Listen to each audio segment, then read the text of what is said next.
welcome and thank you for being here.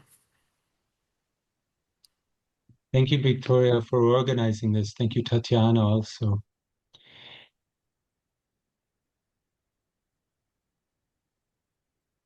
At Christmas time, 1923, Rudolf Steiner and approximately 800 people who had traveled to Dornach for the event refounded the Anthroposophical Society. Those were full days of lectures, conversations, mantrams, and all kinds of other things. Thanks to our excellent Tatiana Garcia Cuerva, this is now available in Spanish as well. It's also available in English. The notes and records of what was said and done during those days of Christmas time, the Christmas Foundation meeting.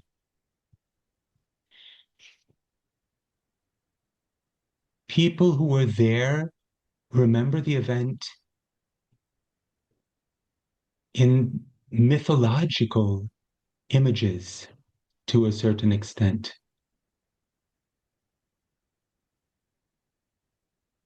Everyone was deeply moved and stirred and carried this foundation meeting throughout the rest of his life in his heart.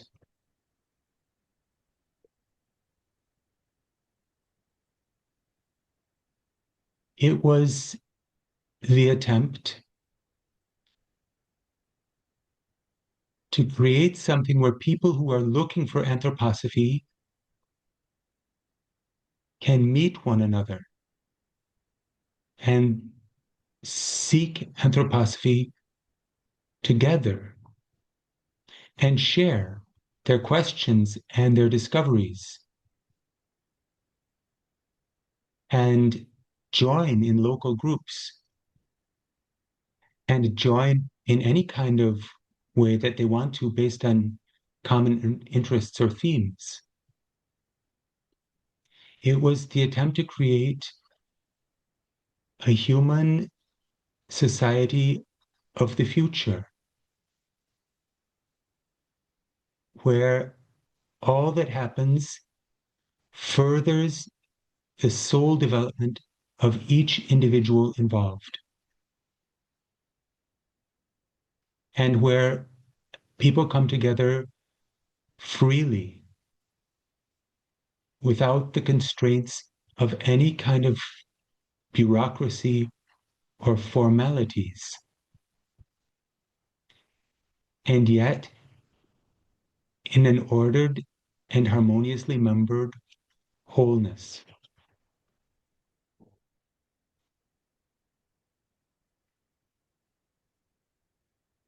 This Christmas meeting disappeared.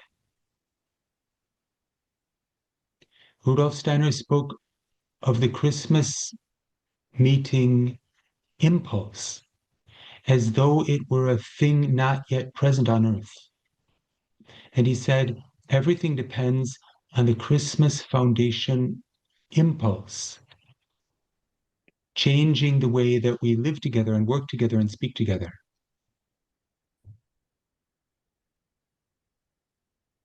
Over the following months, the Karma lectures, the plans for the rebuilding of the Goetheanum, the first class of the School for Spiritual Science, and many other things emerged out of this Christmas meeting impulse. And yet it was too great and too sacred for our human readiness. And very soon after Rudolf Steiner's death, it evaporated from the earth. The society that was founded then was confused with the bureaucratic organization and gradually took on the identity of the bureaucratic organization, which it has to this day. Therefore, people said, and they said it very early on, the Christmas meeting has failed. Rudolf Steiner himself said that what was really intended was not able to prevail. So you might think,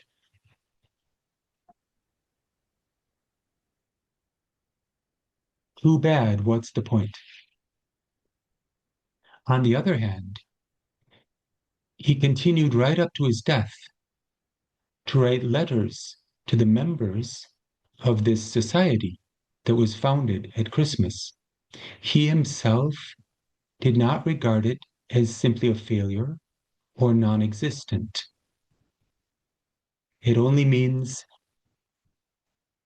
that what was really essentially intended there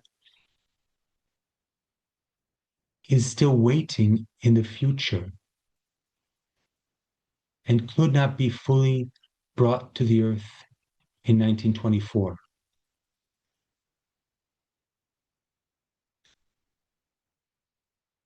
And it is phenomenal to note that everyone, as far as I know, who joins the Anthroposophical Society today really intends to join what was founded at Christmas of 1923. That's the society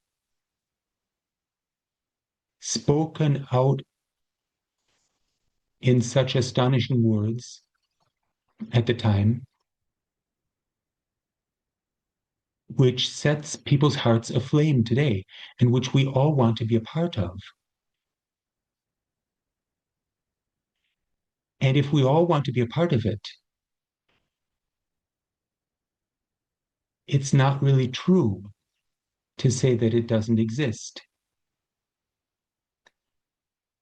even though it doesn't exist. But it does exist on the etheric plane as a thought reality and a heart reality and a shared goal and a shared source. It is both the origin and the goal of our shared striving when we come together as anthroposophists with the intention of meeting one another and developing together.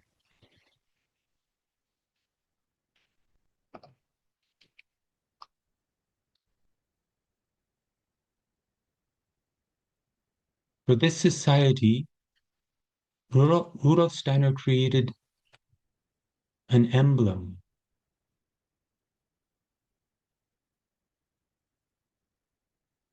I hope you can see it. This warm, soulful pink gives a mood of community seeking,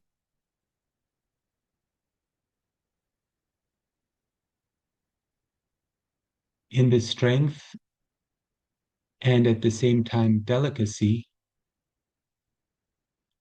of the soul spiritual being.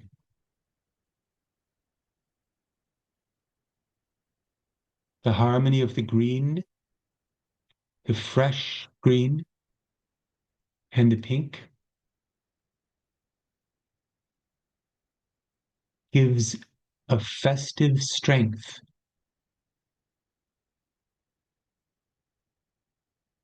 where the etheric and the soul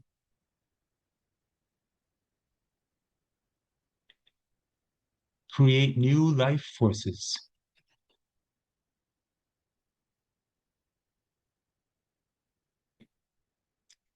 These elements here and here can be felt as part of one curve here.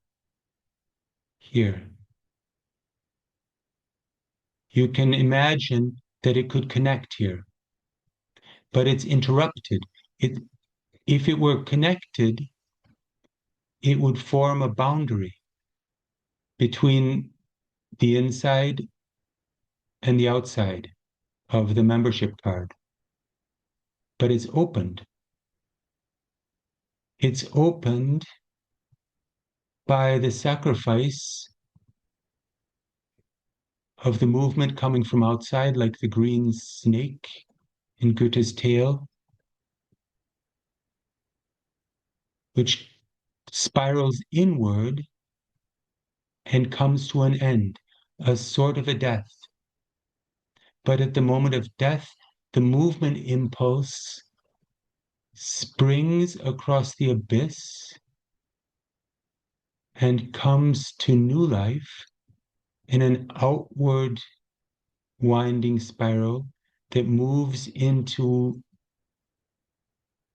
the inner realm of the society. And here, of course, as you know from your own membership cards, if you're a member, your name is written and the name of the society.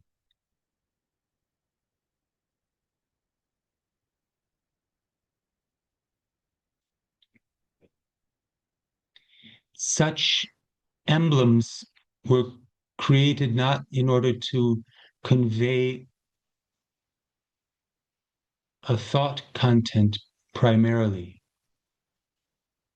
When we look at them, they have a certain effect, depending on the inner attitude with which we look at them.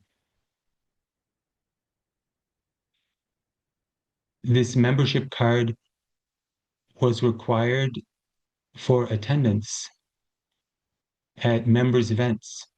Today, there aren't that many events where you need to be a member. But you could still look at the card from time to time if you want, especially in a threshold situation when you're entering a meeting.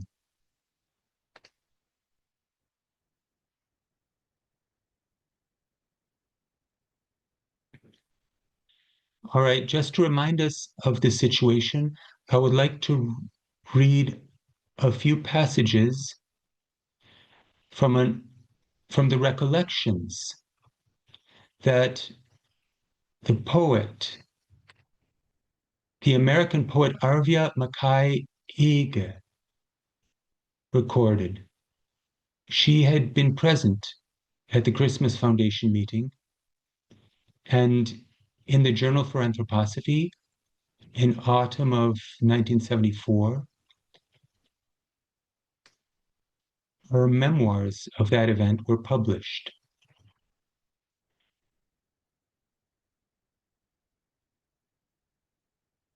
We won't listen to the whole thing, but we'll listen to several passages. The Granach Hill in deep snow, brilliant starry nights, cold, sparkling, clear days. The ruins of the old Goetheanum, the gray, charred, concrete lower structure, partially swept by drifts, a gaunt, mute reminder of the tragic night 1 year ago. Behind the ruins, and just above them on the hill, the low wooden barracks of the Schreinerei, the carpentry shop.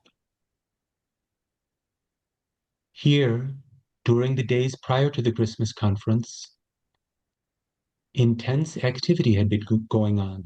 The walls of the small auditorium, situated in this part of the building, were being ripped out on two sides to open the hall toward the adjoining outer workshops. In this way, it was hoped that the many people, some coming from distant parts of the world, who had sent word that they were arriving for the conference, would be able to see, and in any case, to hear. No one had anticipated such a large number. There was an atmosphere of intense expectation and preparation. Then overnight, people began to arrive. On the 24th, long processions came climbing up the hill through the snow, past the ruins, along the winding paths that mount steeply from the valley below. All converged upon this small, weather-beaten door of the carpentry shop. Inside, the auditorium and adjoining workshops gradually became packed to overflowing as the people streamed in. Tightly placed chairs filled every bit of available floor space, the stage as well. People sat upon piles of planks in the background, on workbenches, and anything they could find. It was impossible to heat the whole enlarged space adequately in the bitter cold. And especially out in the farther areas, people sat wrapped in heavy overcoats and blankets. Young people were asked to give their seats to the arriving visitors, so many of us stood along the walls at the rear, or perched upon window ledges.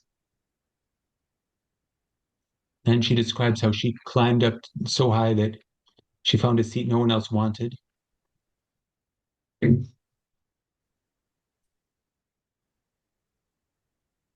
We'll skip a part and hear her recollection of the actual opening of the event. First, there was a greeting on Christmas Eve, and then on the following day, Christmas morning at 10 o'clock, Rudolf Steiner enacted the laying of the foundation stone of the General Anthroposophical Society. As he had laid the foundation stone for the Goetheanum building in the earth 10 years earlier, he now laid the foundation stone of the new society in the hearts of its members. Never had I seen him as he appeared then. There was a light from his eyes, a power and majesty about him, which made him give the impression of having grown to a great size, an intensity and activity, united with a cosmic calm, which was breathtaking, indicative of what was to come. He opened this event by giving 3 strong, incisive, measured raps with a gavel upon the speaker's stand, such as those given in the temple, in the mystery plays. It was as though the room became thronged with unseen spectators. Then, as he spoke, speaking for the first time the words of the Christmas Foundation mantram, soul of man,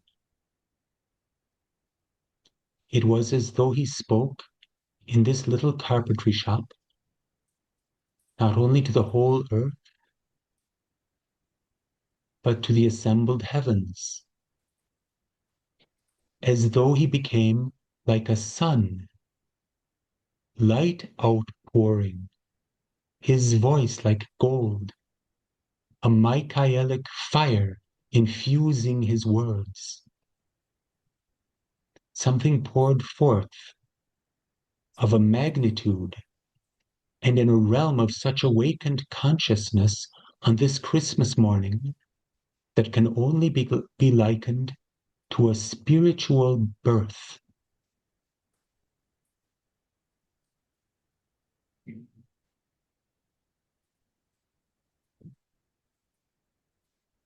All right, that goes on for quite a while. And one more thing which you don't find in all the books, which Arvia Akai Ege remembers, is worth hearing. Is everything okay?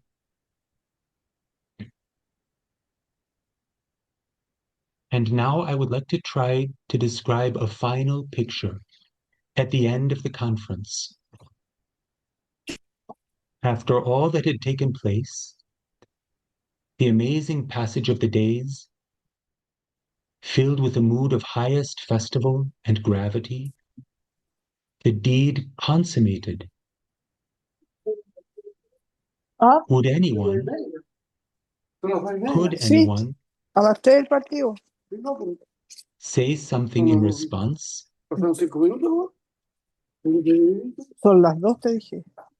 And then a figure arose, Herr Verbeck, and did what was in a way impossible, because no one was, of course, adequate to it. He thanked Rudolf Steiner. It was as though he were the spokesman for all the hearts of those who were there.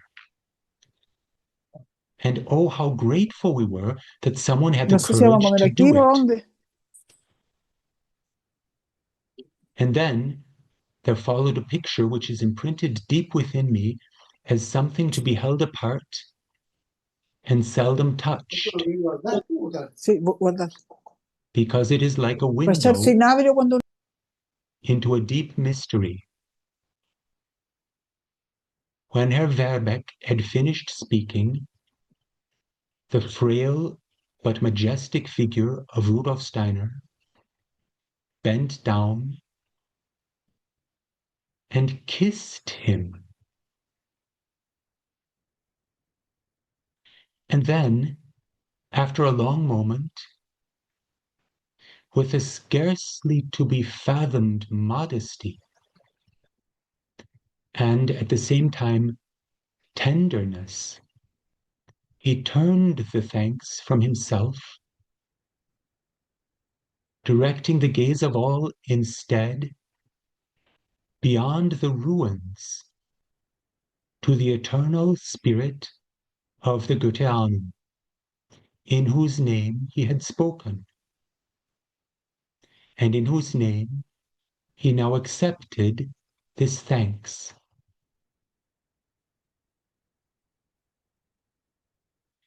This picture is to me like a mystery picture through which we are allowed to glimpse a great sacrificial deed in the course of human history.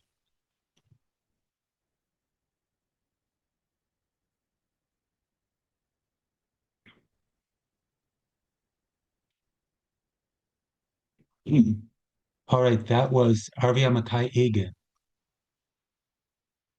the poet.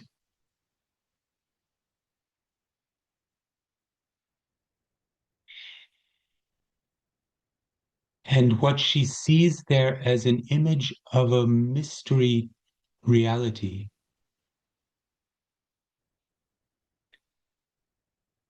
is Rudolf Steiner's connection with Louis Verbeck, and through Verbeck with all of those assembled who also spoke through Verbeck. And then the way that Rudolf Steiner passes the thanks on by looking past the ruins of the Goetheanum. Now, inside the carpentry shop, you couldn't see the ruins, of course. But inwardly, he looks at something which is beyond those ruins, which is in fact the Goetheanum in its etheric reality.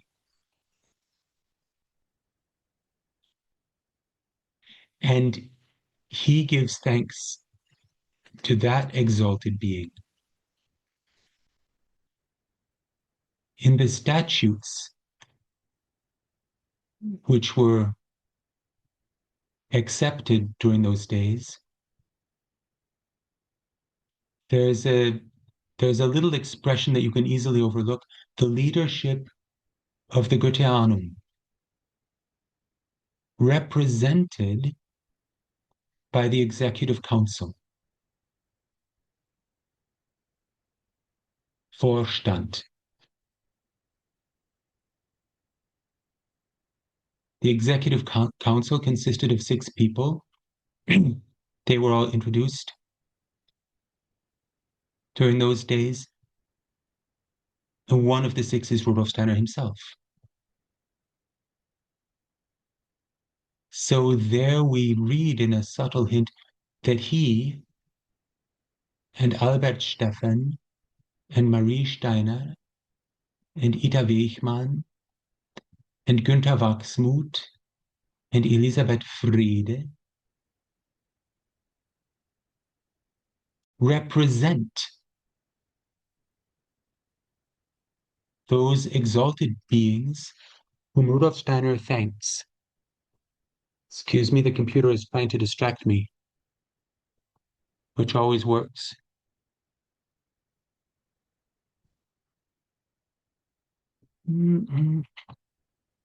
Just a moment, technical difficulties.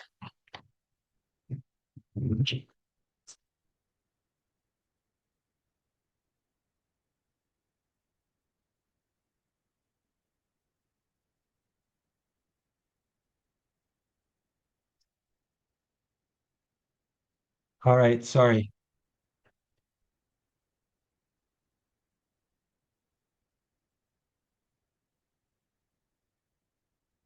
It is to these higher beings, to the Goetheanum leadership, that Rudolf Steiner passes on the thanks, the gratitude, and he represents them. And he represents us, conversely, in the face of those higher beings. Every night, as he revealed when Edith Marion died, he had to ascend to the spiritual world and take responsibility for all of the egotisms, personal aspirations, and unintended warping which happens in such a group of people. Take responsibility for all of that in the face of the spiritual beings guiding and sheltering our movement. And he said on that occasion at the funeral address of Edith Marion that the backlash that he underwent was terrific from the spiritual world because of all of the flaws which simply belong to our human nature. All right, so there's a sacrifice involved as well in this foundation event.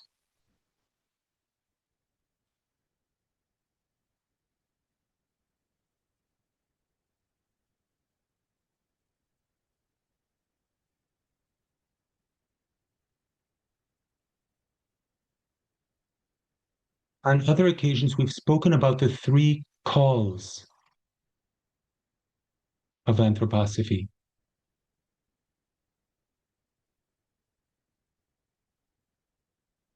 There was an initiative to found a society for theosophical style and art. That was before the split with the Theosophical Society. Later, you would call it Anthroposophical Style and Art. Obviously, today, anthroposophical style and art is something people love when they can find it, but it's not that easy to find. And some people deny its existence or have a certain antipathy toward it as well. But back then, there was a group of students of Rudolf Steiner who tried to carry this impulse. It It withdrew before it could even take foot. It was just a brief hope and episode. This institution, this Society for Theosophical Style and Art. And on that occasion, Rudolf Steiner said that it was the second of three calls, and that each time a call was not able to be met and heard properly, it withdrew, and the call would repeat again later under more difficult circumstances. It seems to me that the first of these calls is the philosophy of spiritual activity, or in the broader sense, all of Rudolf Steiner's efforts before the turn of the century and thereafter to allow people simply by the examination of their own cognitive process to find the spiritual reality of threefold man.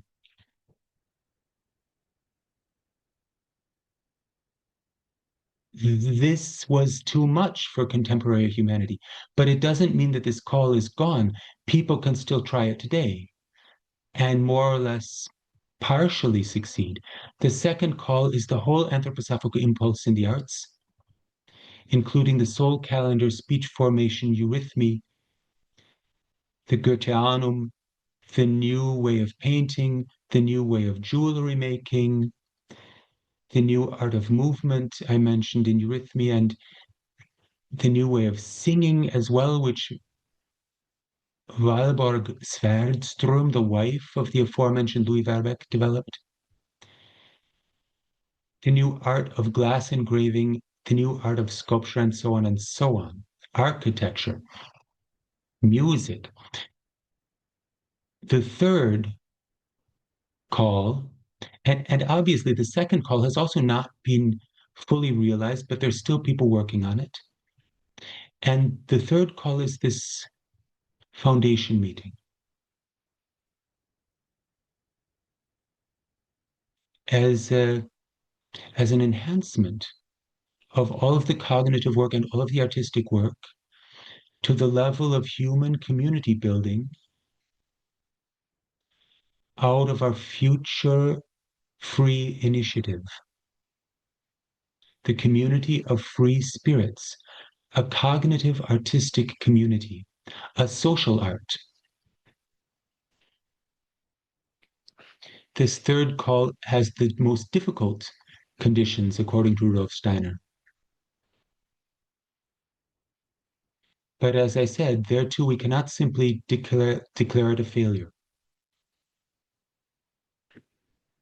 And during the foundation meeting, Rudolf Steiner presents statutes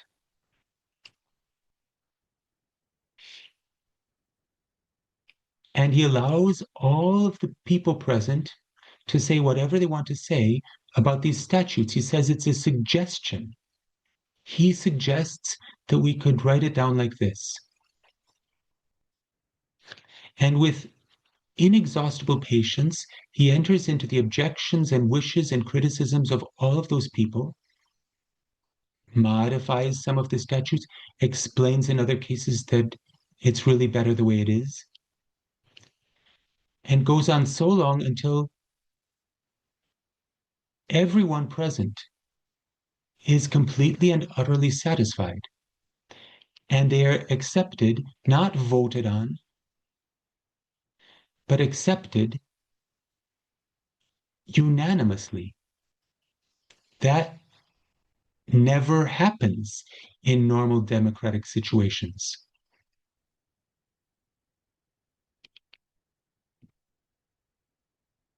Then he published them in the newsletter for the members. He created a newsletter for members because he wanted a give and take, a flow in both directions from the periphery to the center, responses from the center to the periphery. This back and forth was quite important to him.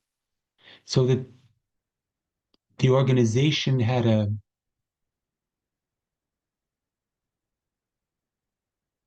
a breathing.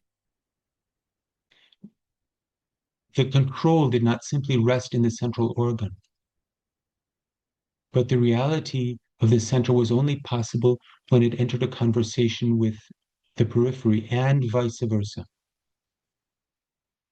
And in this newsletter, Rudolf Steiner publishes the statutes which were adopted at the foundation meeting, but he explains in the newsletter and in many other occasions that they're not statutes in the sense of bylaws to be entered into some kind of registry or adopted by an official association or club or institution.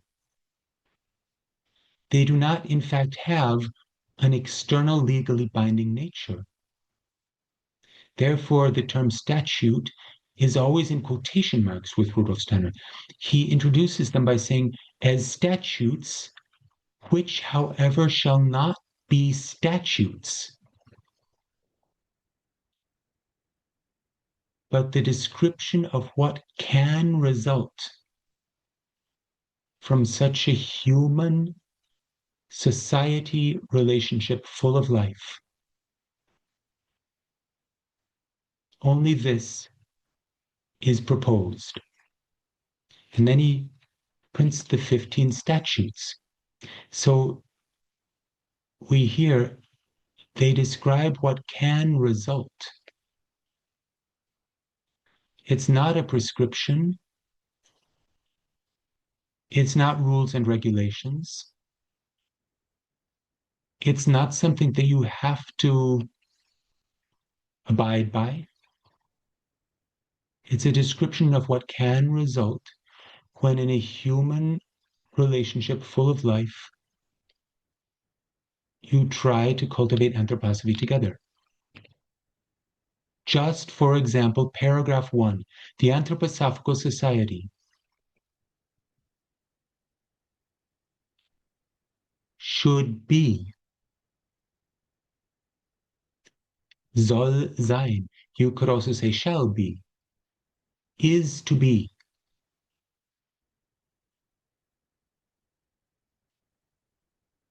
A union of people who want to cultivate the soul life in individual man and in human society on the basis of a true recognition of the spiritual world. That's what the Anthroposophical Society is to be. And so it is with all 15 statutes. They are growth impulses. They put into words the impulse of the Christmas Foundation meeting, that which is intended.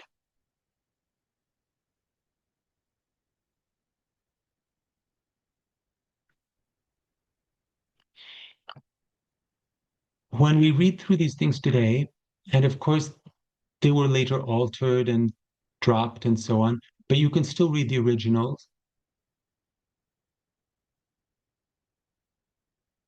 You can feel that there's an extraordinary freedom breathing through them, which grows from a profound trust in the divine being of man.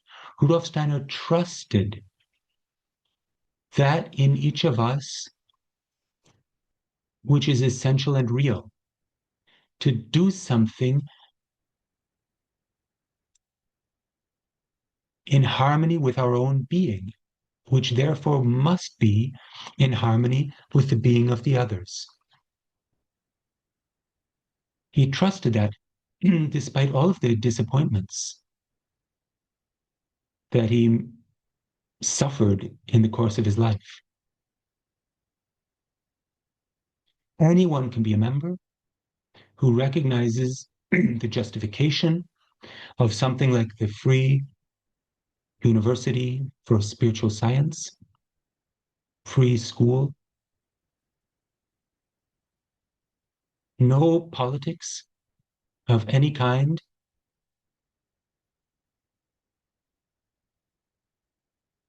neither party politics nor politics transcending parties, just no politics?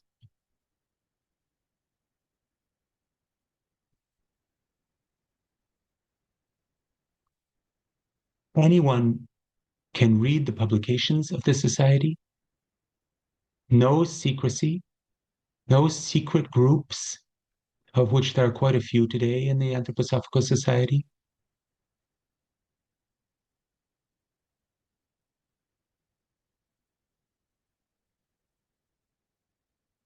On the other hand, no one has any kind of right to pass judgment on these publications without a proper schooling in spiritual science. And that should be printed at the beginning of every book and every lecture cycle.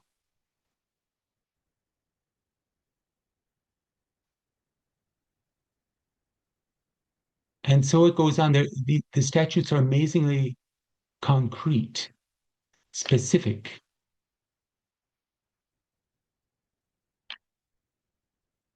and at the same time, liberating. These are accepted. Essentially, three things happen. The statutes during the Christmas meeting, the statutes are presented. That is, the realities that we are trying to live our way into. I would like to call the statutes that. They're presented, they're discussed, and eventually everyone says, yes, that is what we want. Everyone present.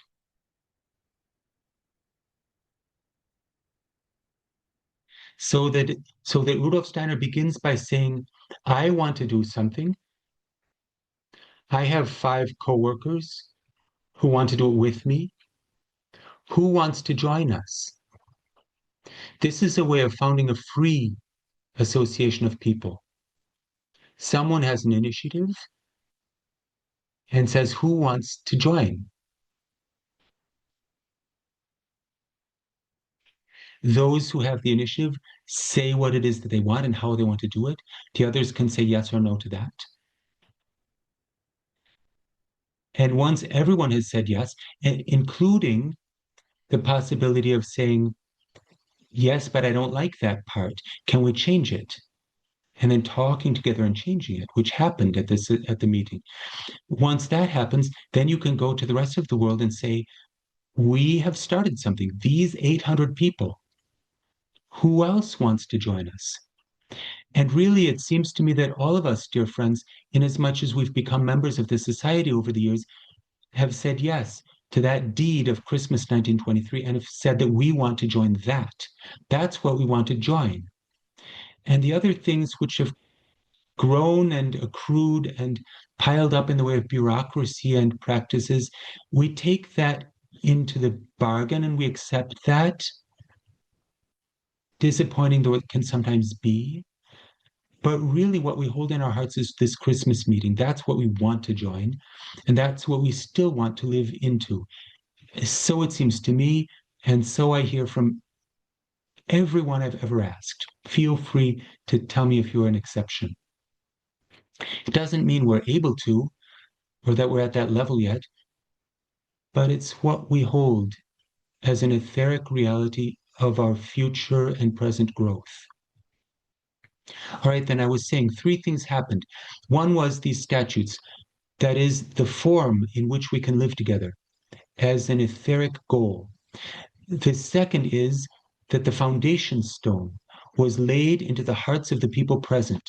Harvey Amakai Ege says Rudolf Steiner laid the physical foundation stone into the earth in 1913, and in 1923, the foundation stone as word and mantram into the hearts.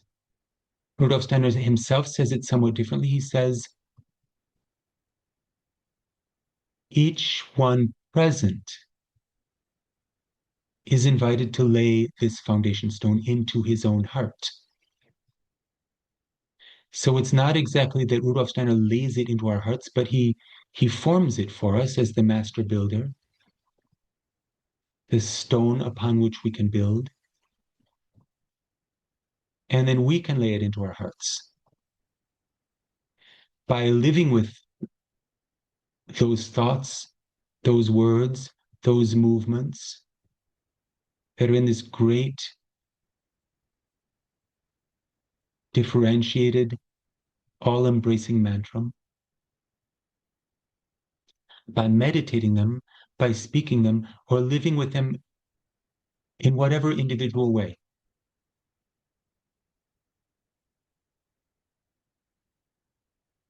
And probably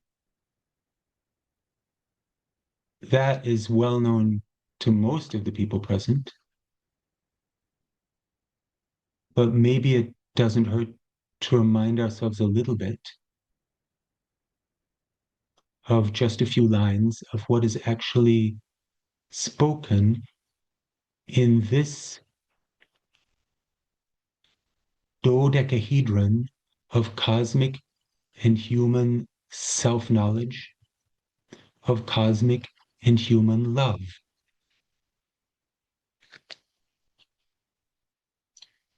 I'll use the word man the way Arvia Mackay Higa does.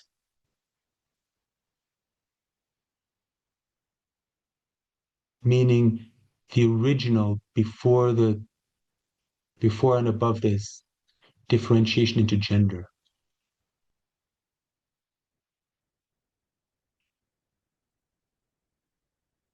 Soul of man,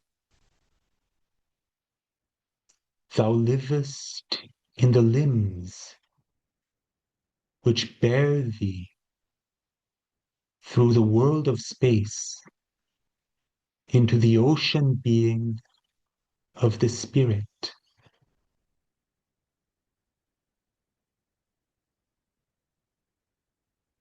Practice, spirit, remembrance.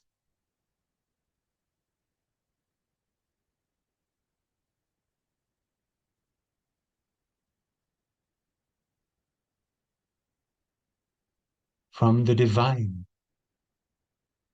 mankind has being. That is heard by the spirits in east, west, north, south. May men hear it.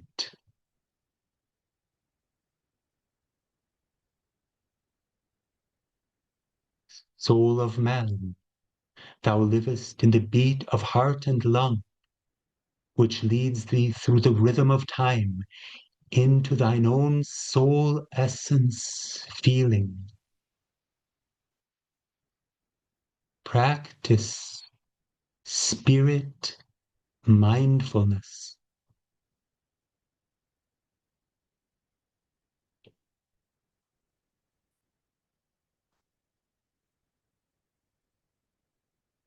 In Christ, death becomes life. That is heard by the spirits in east, west, north, south. May men hear it. Soul of man, thou livest in the reposing head, which from grounds of eternity opens to thee the world thoughts. Practice spirit envisioning.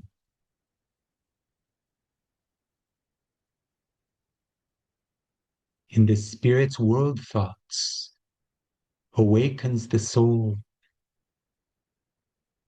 That is heard by the spirits in east, west, north, south. May men hear it.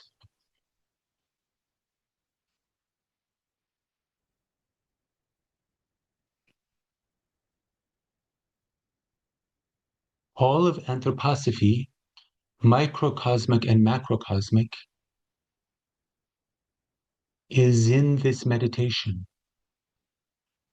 The limbs, with their center in the infinite distance, the head carrying its center in itself, and bringing the two into rhythmical balance, the beat of heart and lung, moving from inside to outside, from outside to inside. The remembrance of the spirit in the past, the mindfulness of the spirit in the present, the envisioning of the spirit in the future, and always with the character of the call, soul of man, at the beginning of each stanza, may men hear it at the end.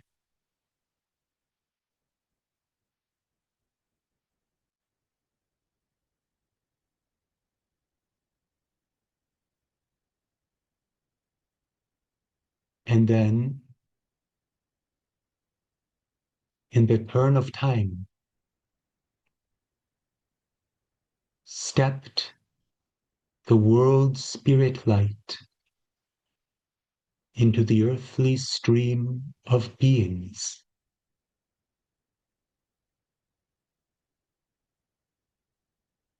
God light, Christ Son, warm our hearts, enlighten our heads,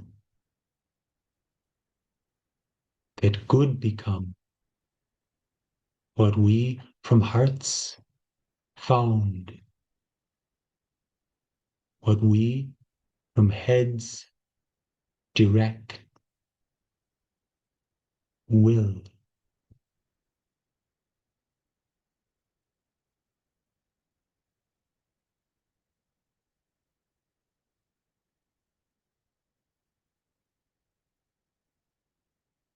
This all is something that many of us really work to plant in our hearts all of the time. And that too flies in the face of those who cynically claim the Christmas meeting failed, it doesn't exist. It is constantly being refounded. And we could really, it's just a suggestion, please don't take it as a commandment, but you could take the attitude that it's a joy to meet someone else who works with the same essence and the same meditation and the same etheric, shining society of the future and wants to live into it. You could rejoice, and maybe we don't need to hinder ourselves all the time and hinder each other.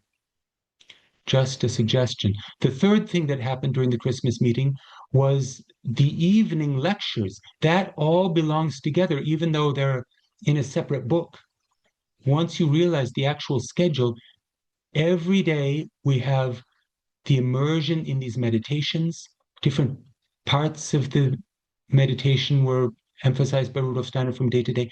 Every day we have the question of living together as a society, and every evening we have world history in the light of Anthroposophy, a cycle of lectures, allowing us a dim premonition of how it is that we as a movement are actually part of the history of humanity,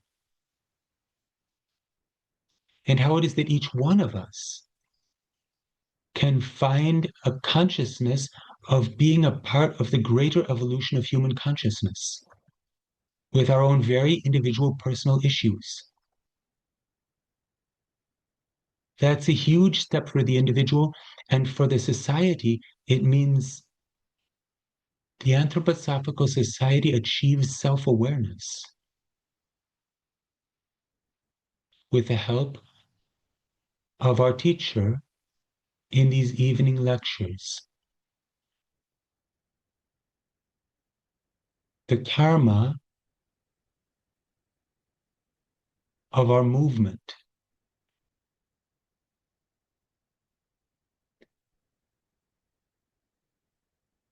Is touched in those presentations and further elaborated in the lectures that Rudolf Steiner gave over the course of 1924.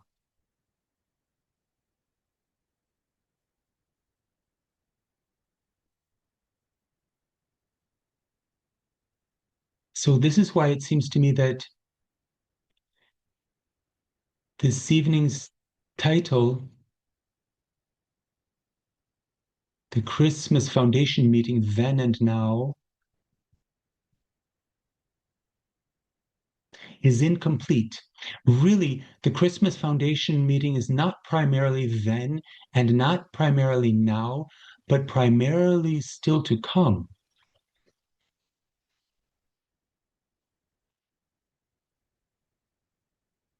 Or as Novalis says, and what you suppose is done and gone, you can see from afar only now coming on.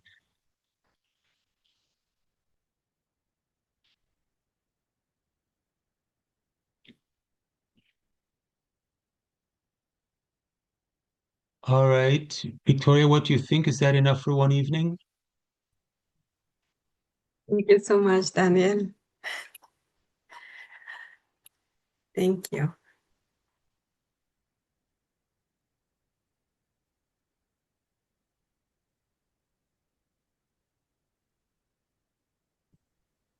Daniel, can we ask a question? Yes, especially if anything was wrong or unclear. No. That should have priority. Or if something didn't make sense. Well, you did say that he didn't have them vote on the statutes, but he actually did ask them yes or no. And he asked them with the Vortstadt members who would be working with him, yes or no. And I think it's really important that we say yes or no because it's an I activity. So when you're in a society where it's usurped by people, where the members don't even get to say yes or no, I always feel is lacking I activity. That's right. I'd like to know your thoughts on that, if you could further that. Yes. I mentioned that it was unanimous. Unanimous is different from majority rule. Majority rule is the will of the majority is imposed on the minority.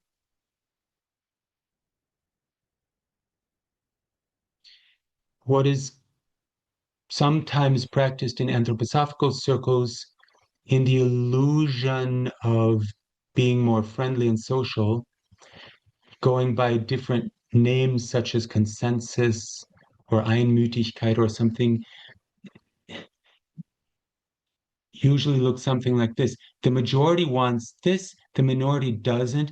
Would the minority please be so kind as to step back from its will and not block the majority, which obviously is just a type of a pressure tactic.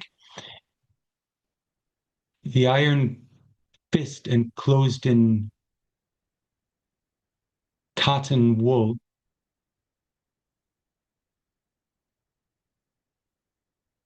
But what we have when a group reaches the moment where everyone says, yes, that's how it is, where everyone sees it crystal clear, then there's no need for majorities and minorities anymore because everyone sees it. That's the I activity which rises beyond the Mars evolution of strife to the Mercury evolution of the weaving of souls. And that was the I activity that happened at the foundation meeting. Everyone said yes.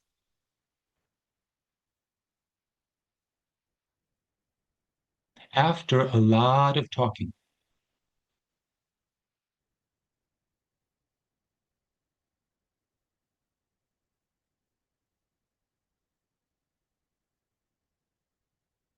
Thank you.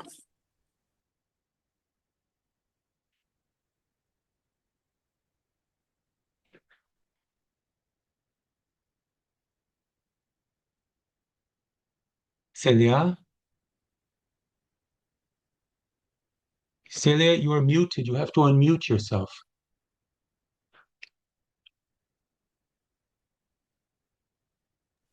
We cannot hear you. Yeah, now, Yes. can I speak in Spanish, Tatiana Yes, o, yes. o Victoria? Yo, con esto de la unidad de los seres humanos, Rudolf Steiner decía que en la sociedad teosófica él había encontrado una unanimidad, que la gente quería al espíritu.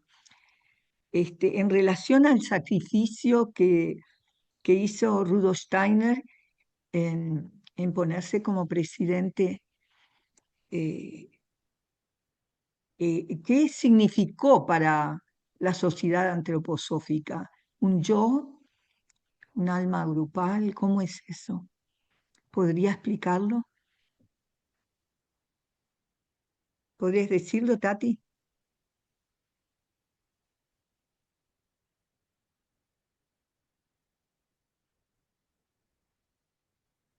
Sí. No sé si está Victoria para traducir. Sí, yo lo puedo traducir, Tatiana. Gracias. Celia pregunta que con In el English, tema in de English. la unidad, Victoria, eh, dilo en inglés, yo lo dije en español. oh, perdón, sí. Celia is asking regarding the issue of unity and about the human beings, what Rudolf Steiner said that in the Anthroposophical Society he had found No, en la unam- sociedad I- teosófica, sorry, en la sociedad sorry, teosófica, él oh, había visto que había una unidad en que querían el espíritu. in the Theosophical Society he had seen that there was a unity or that one the spirit. And in this relation, or this related with the sacrificial act of Rudolf Steiner, when he present himself as president, what this signify for the Anthroposophical Society? An I or a group soul? How this will be? Could you please explain it? ¿Qué consecuencias nos trae eso?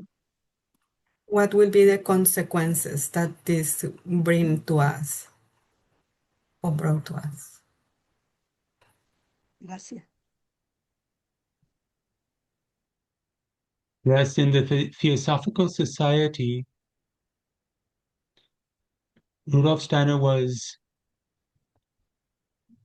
more of a teacher, and the organization was done by other people.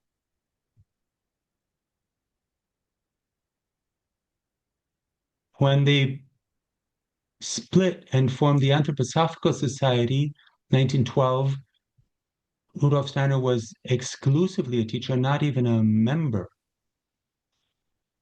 And as he explained in connection with the Christmas Foundation meeting, it is not normal for an initiate to get involved in an earthly organization. And even though the Christmas meeting is not a legal organization, but was carried by a different small legal organization with a different membership card, still it's an earthly organization, and he himself didn't know whether the spiritual world would even accept this deed.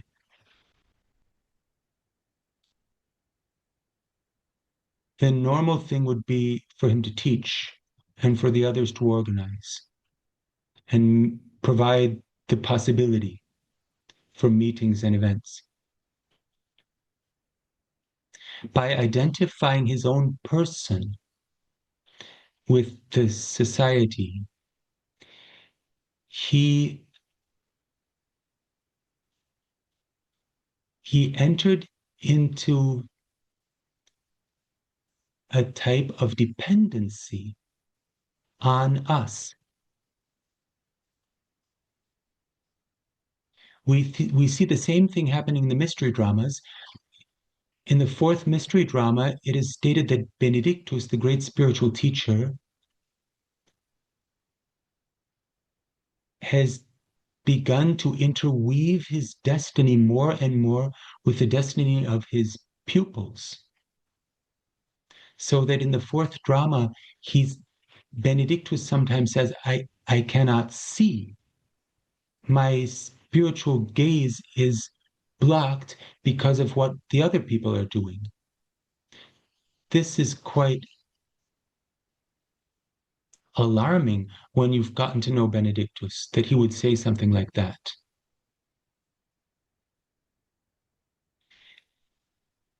Rudolf Steiner once appeared in court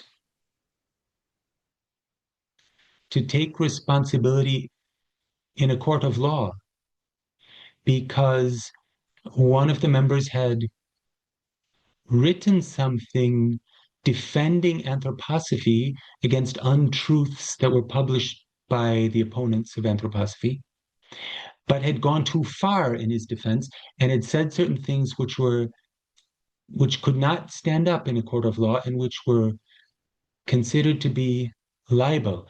And Rudolf Steiner personally paid the fine. He wouldn't have had to do that, but it makes something visible, which otherwise takes place invisibly. And as I mentioned, it's described explicitly in the funeral address of Edith Marion in May 1924, where he says that by becoming the president, he has to bear all of the karmic backlash that comes from the spiritual world for everything that the people in the society do. Does that mean he's still enduring the consequences of our shortcomings and human vanity and ambition and egotistical striving today? The spiritual teacher remains united with his students. Rudolf Steiner said so on many occasions, not many, but several occasions, and remains responsible for what happens to his students. And even if we just pick up one of his books, we are becoming his students. So those are dimensions which I think are hard to imagine under normal circumstances, but it adds to the warmth of our connectedness that Rudolf Steiner made this sacrifice and took on the consequences of this more earthly way of being connected with us.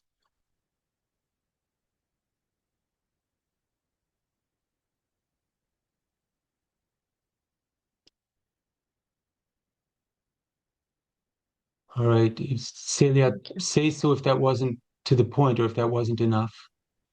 Otherwise, I see that Martina Solvana is trying to say something. Martina, do you want to unmute yourself? Ja, guten Abend. Hello. Can I speak German? Yes. Genau, ich trage mich mit der Überlegung, Mitglied in der Anthroposophischen Gesellschaft zu werden. Und ich habe in den neuen Statuten gelesen, wenn ich es richtig erinnere, dass der Vorstand das Recht hat, ein Mitglied ohne Angabe von Gründen auszuschließen. Da muss ich sagen, das hat mich ziemlich schockiert. Und ich wollte diese Runde hier nutzen, um das einfach mal auszusprechen. Und ich weiß nicht, ob es dazu vielleicht was zu sagen gibt, was das leichter, also was das ermöglichen würde, so etwas zu integrieren, weil das finde ich eigentlich unsäglich. Genau. Soll ich übersetzen, Daniel? Ja, mach du auf Spanisch, es sei denn, Juan versteht Spanisch und hat es schon gemacht. Und dann mache ich es auf Englisch. I Oder du kannst beides machen, wenn du willst. no, No, no, Daniel, that one is translated simultaneously. So when you Okay, translate in English, he will translate in Spanish. okay. Thank you. Martina is thinking about becoming a member of the Anthroposophical Society, and she read that you can be excluded from the Anthroposophical Society without any reason being provided, which she says is terrible, and she wants some help in dealing with that. Can anyone please help Martina to deal with this issue? That's her plea. Yeah, it's beautiful that you're thinking of becoming a member, Martina.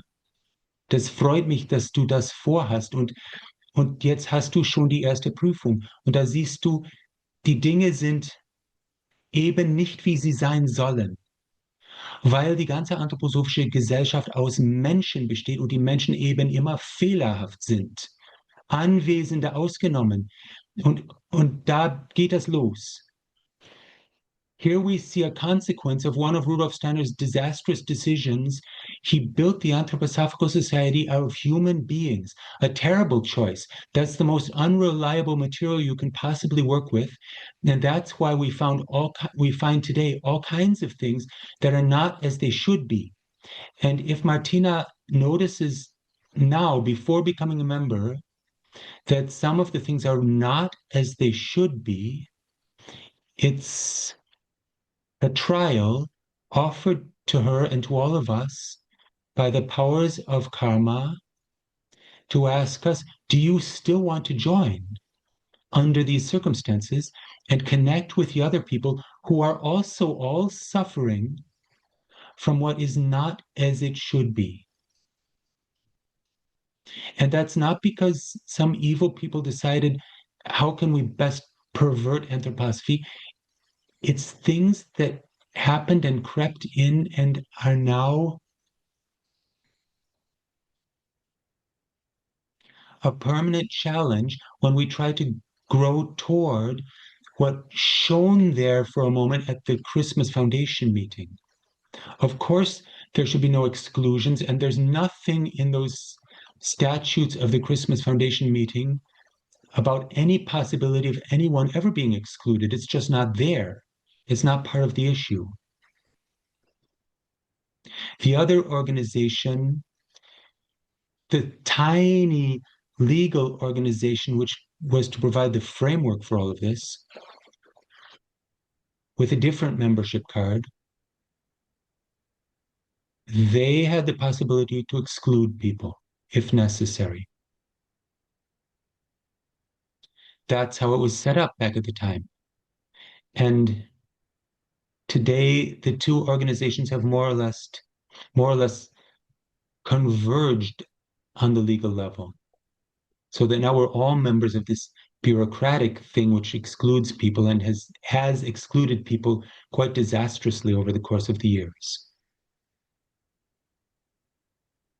In the 1930s, whole groups of members were excluded. Two of the founding members of Rudolf Steiner's inmost esoteric council were excluded. And those wounds were only healed decades later, or perhaps aren't even fully healed, although really they were mostly healed. All of these things are still in process, and the last word I would like to think has not been spoken.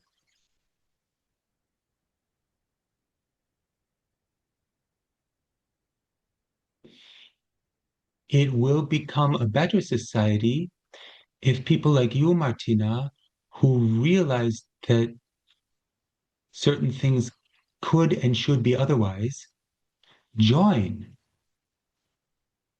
And it will become a worse society of the people who see the Christmas Foundation meeting impulse flee.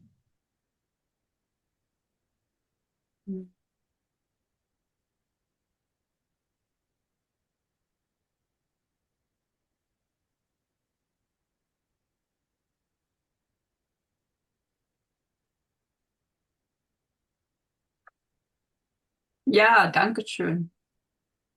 Bitte.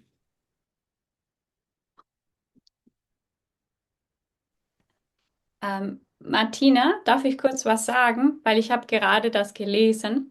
So I just read the statutes again because of what Martina said. Acabo de leer los estatutos, de vuelta por lo que dijo Martina.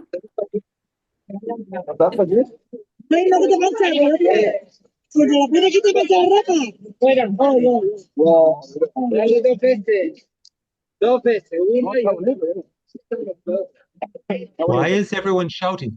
Isabel, du musst dich, du bist stumm geschaltet. Ah, jetzt. Sorry. Yeah. So, sorry. And someone started.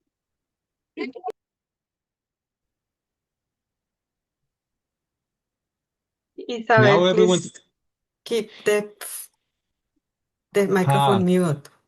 I'm Isabel being wants to muted the talk. whole time, ja, sorry. weil Sorry. Tatjana Oh, oder Victoria alle stumm schalten, weil sie alle so lärmen. Und jetzt musst du dich extra, jetzt ist gut. Jetzt ist gut? Ja. Yeah. Speak.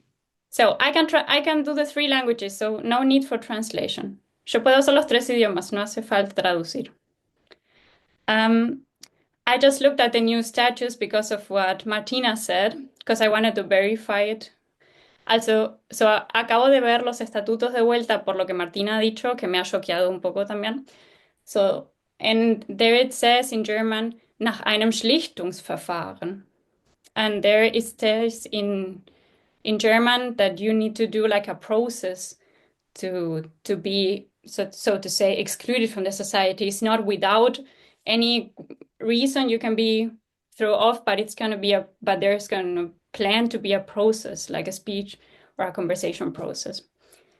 Digamos que lo que dicen los estatutos no es que un miembro puede ser echado así nomás, sino que hay un proceso de conversación en el medio para ver la razón, me imagino.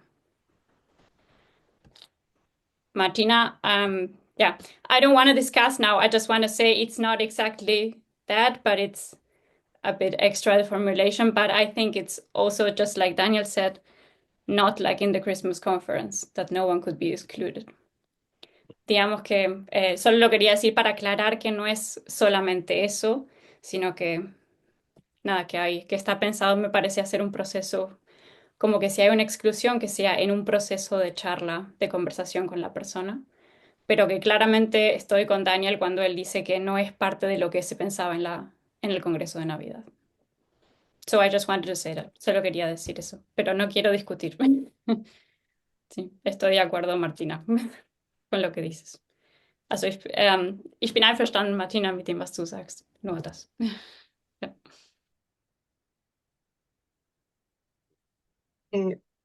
Perdón, Tatiana, antes de que hables, quería hacer un anuncio. Juan tiene que irse. Yo voy a seguir traduciendo.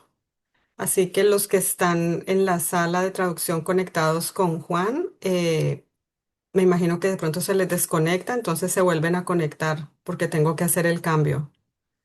Y Tatiana, ¿podrías por favor encargarte de los micrófonos, de cerrarlos si a alguien se le abre?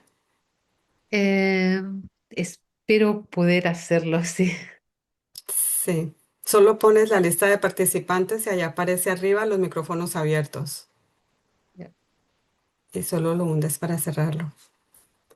Bueno, gracias Juan por la traducción. Ya voy a entrar, entonces los que están escuchando la traducción se pueden cambiar.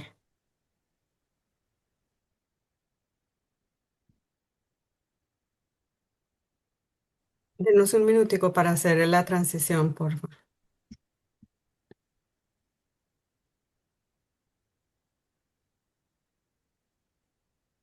Good. It looks like Tatiana and Becky want to say something. Please go ahead. Yes. Well, Daniel, I don't know if you want to go into this, but it's of course this issue that yet came with this statue, for example, that was not in the Christmas conference statues. That this is one of the statues that is from the association of the building. So in this we see that it was not that what was meant in the Christmas conference, but there was a bit confusion there, and I don't know if Daniel, you want to go into that or not. In this No, confusion. you have said it, Tatiana. There was a confusion. To tell the whole story might take a long time, and maybe that's not the priority this evening. Yeah. But this, as you mentioned, this thing about excluding people is one of the results of the confusion.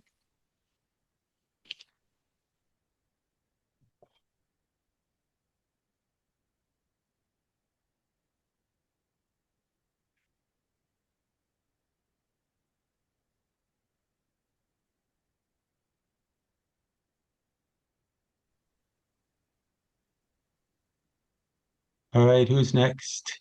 Well, Daniel, my question is, like in this confusion, that perhaps the point is that people have to be left free, because even a class holder in the Constitution for the School of Spiritual Science, a class holder has the right to decide whether it wants to work with someone in the School of Spiritual Science and bring them in as a member or not. And I don't think it's about, it shouldn't be political. It should be about a collaboration that can work harmoniously. And the question is that a possibility in freedom that they're able to do this together? So could you clarify that as well? Because for a class holder, they also have the same right that we're talking about right now. Yes, that's correct. But the class is not the same as the Anthroposophical Society. There are three different organizations. The School of Spiritual Science has very strict laws. And Rudolf Steiner excluded a lot of people just for not taking things seriously enough. The Anthroposophical Society is a union of people seeking to cultivate the life of the soul. So we have this spiritual level with its strict laws, subject to the being of Michael. We have the soul level with its interpersonal, human, free communication. And we have, as a third organization, what Tatiana is calling the Building Association. It went through different names. The bodily level, you could call it, holding the finances and the real estate, the Goetheanum building, the clinic, and the publishing company. A tiny service organization, which, however, had its own membership carded very solemn, deep purple with golden lettering on it and a golden emblem of its own. And that shows that the bodily level is not trivial, but deeply esoteric in reality. And it's the confusion of these three levels that leads to these issues. They have to work together harmoniously. It's not to be confused with social threefolding. more of a body, soul, and spirit threefolding, it seems to me. They have to work together harmoniously. The bodily organization carries the soul organization. The soul organization holds the school as spiritual organization in its heart. And that's also stated at the Christmas conference. But they each have their own lawfulness.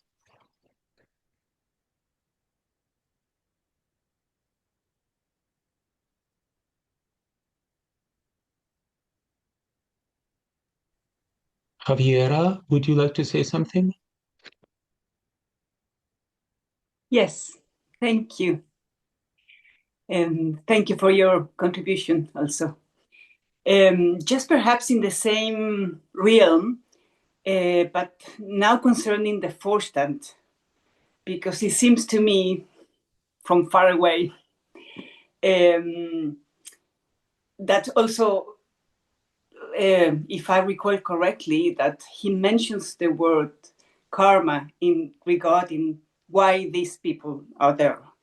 And it seems to also that it became a whole thing within all these confusions and challenges, why people get to be there and how difficult it is to find a way that is not political and where we can overcome human power and the majorities and so on. And I would like to know what your views are on this. Thank you. Oh, that's a difficult question. I don't know really. It should be possible for people to see who has which gifts. In an organization of people who know each other at least a little bit, it should be possible to see Victoria is the right person to set up the Zoom meeting, send out the announcements, and host it. Juan is the right person for simultaneous interpretation in Spanish, because we know each other a little bit and we know he's the one who has those gifts. And so we ask him to do it. That's the healthiest way. In any school, you pretty much know who is going to teach the chemistry. And that's definitely not the same person as the one teaching the other thing.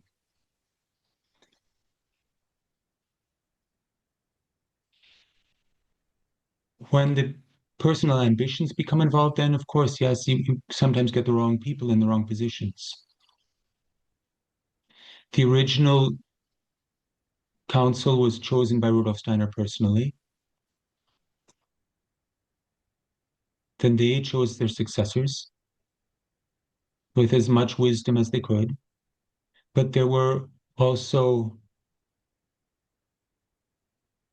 controversies and opposing will movements, even within those people, within that group, especially after Rudolf Steiner died.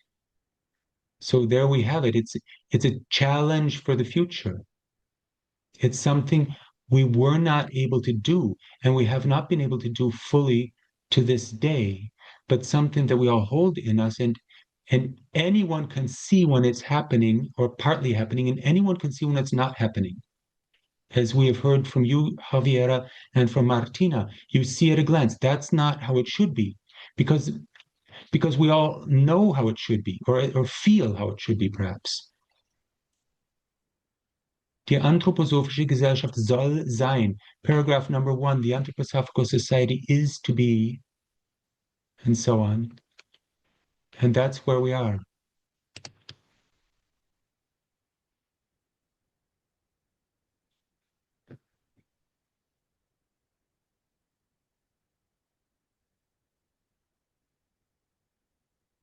Celia? Yeah. If it is possible to know that when the Anthroposophical General Society was legalized in February 1924, I would like to know if the Anthroposophical Society was included in the Baumverein that that took the name Anthroposophical General Society? That was February 1925. And sorry, yeah, I'm sorry. Yes, sorry. So shortly before Rudolf Steiner's death, and the building association, Bauverein, took the name, as Celia says, General Anthroposophical Society, which of course adds to the confusion. Rudolf Steiner was not present at that meeting when it happened, but when they reported to him, he had given the impulse and told them they have to do certain things. So they went and did it as best they could while he was on his deathbed. And then he told them, all right, what you've done is not ideal. Some of it needs to be changed and improved, but we can do that as we go along. And then he signed it. And then just a few weeks later, he died. So we have this situation, General Anthroposophical Society, with 4 subdivisions. And one is the administrative enabling of the Anthroposophical Society as founded at the Christmas meeting. So the bodily organ carries the soul organ. The other 3 are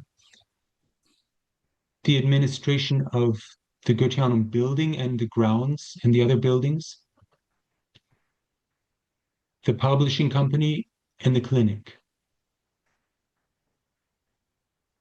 That's the differentiation, and that's what very soon got confused, especially because the soul level and the bodily level have the same name. Despite Rudolf Steiner's many warnings that the foundation of the Christmas meeting was not supposed to be a legal association. It became one nevertheless, because those are just the habits of thought that we live with. If you want to have a group, you should write it down, and you should make it official, and you should take minutes, and so on and so on. And that's where we're living now.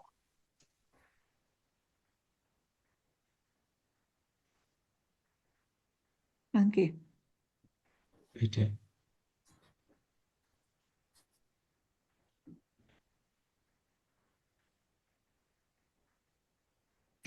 Daniel, there is a question from Martin in the chat. Mm-hmm.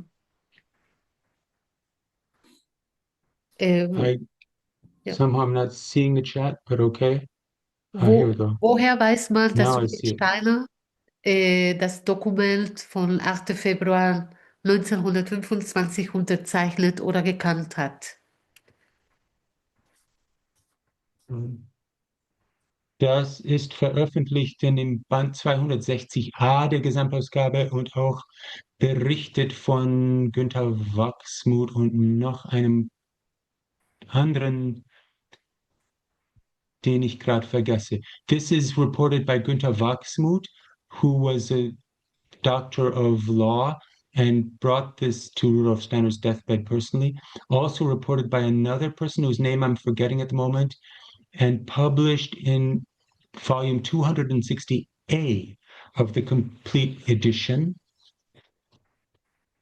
That's the volume including a whole lot of things. It's in several different books in English. It's all in one big book in German.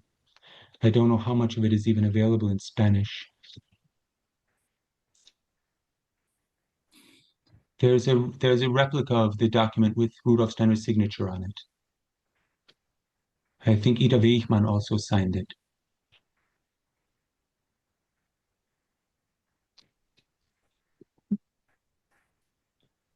Waldemar? Yes.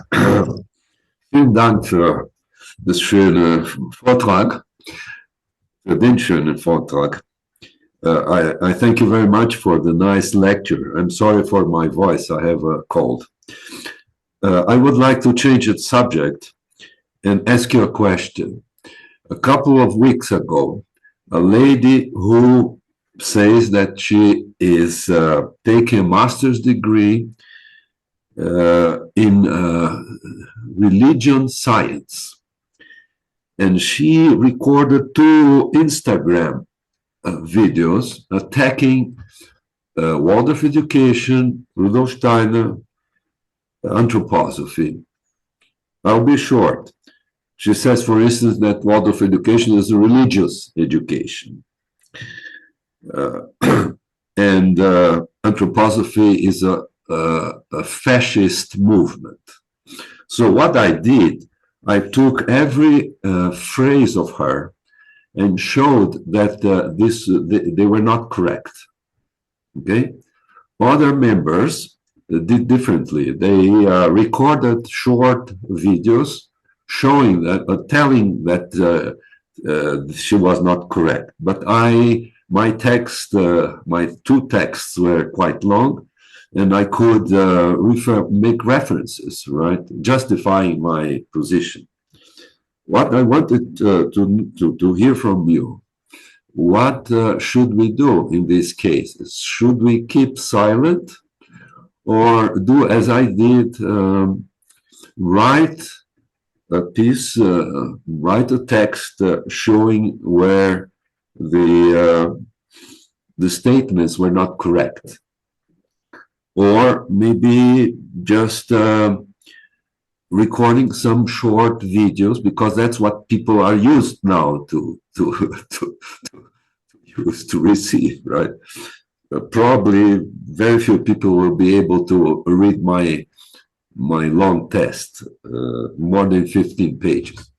So what do you think? Should we keep silent? What should we do in these cases? Because there was a previous attack on anthroposophy from a book.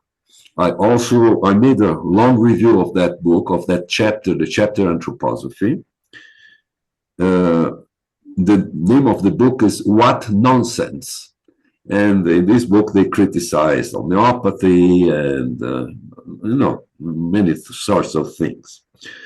And I wrote a long review of that chapter.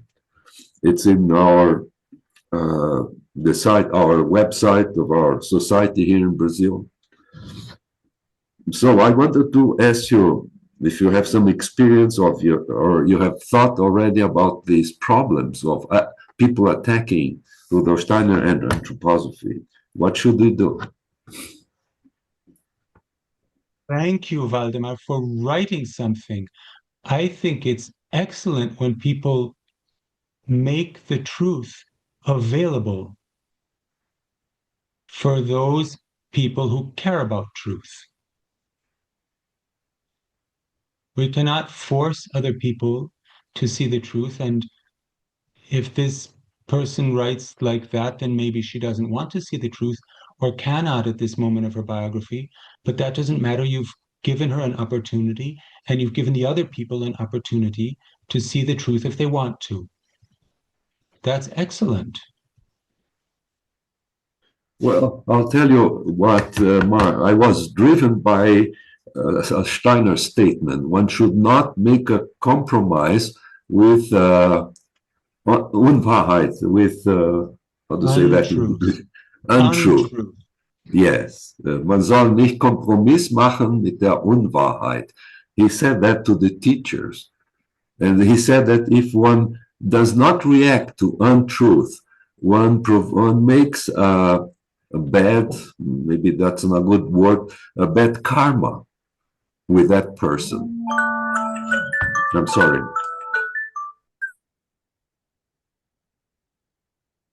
Thank you. All right, dear friends, it's been almost 2 hours. Maybe that's enough for one time. What do you think?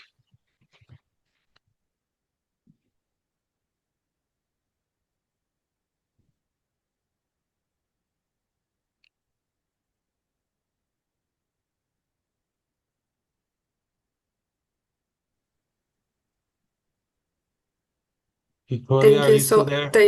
Yeah, I am here, but I am in the translation room. So if I talk, no one hear me. So only the Spanish speaking people who are in the room. But I hear everything. Yes, thank you, Daniel. I think that's enough. And we can always do another event if people have more questions. And so Daniel also made himself available always through email. And if anyone wants to write him directly, you can do it as well if anyone has more questions. There is one more hand, Daniel. Would you like to take Roseanne that has the or? wise words to close the evening. Good. Okay, I will go back to the translation room. Okay, bye. Have fun. Thank you, Daniel. I don't know if my words will be wise. Two small comments. The one is that when I met Anthroposophy, I consider myself a thinking, questioning, critical person. And yet I did not learn about the Christmas Foundation meetings for the first 2 or 3 years. And although I did learn that we were in kind of the wrong group, in the wrong association, it took me years before I actually got around to reading what the Christmas Foundation statutes were and to understand that. That is now 25 years ago. But just to say that as a thinking and very hypercritical person, I did not know about the Christmas conference. There was no history provided to me. I joined in Britain. And so it really depends on who you meet, on where you join and what literature you receive, as to how much you understand of the current problem that we're facing. So that's the one thing. And the second thing is just to say that what you didn't want to talk about, I think, is a very important next step. And that is how the two came together, how the Christmas conference statutes and the building association statutes came together and were condoned by Steiner, but said things must be worked out in the future. And this is our problem. They have not been worked out. And so now, all these years later, we are trying to work them out. And that is our main issue. That's why, I think, why we're having this Zoom meeting, because of the convention group that are trying to work this out. And some of us feel they're not working it out very successfully, but that they do need a lot of help and a lot of comments to bring us to a better space. So my mission, my vote is work on it, keep working at it so that we can all come to a better space. Yeah, I told you. Wise. Roseanne is wise. Thank you, Daniel. Yeah, the two were confused very soon after Rudolf Steiner's death. Rudolf Steiner did not confuse them, but linked them, but left them with each its own individual quality and organization. And it was already in 1925 in December that the confusion occurred, and it wasn't really fully recognized for decades and decades. Most people didn't understand that until the turn of the century. But yeah, that's a long story. All right, we have Zoom user and Tatiana, and at some point we can also see if we can wrap it up.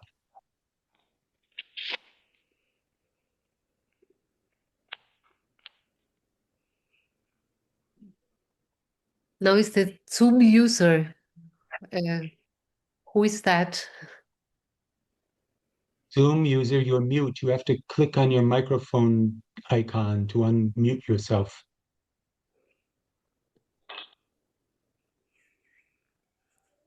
Yes, and let me just also make myself visible. Let me just see how that is. Here we are. My name is Christiane Wiegand, and I am from Cape Town. Wow. but at the moment I'm in Germany. I just want to say that I really feel we should look forward now on how can we move on now into the future, and what are the forces and the abilities that we have to develop to move into the future from what we have learned out of the past. So that's my plea for the future and our meetings also. Thank you. Good night, good day, good morning, depending on where you are.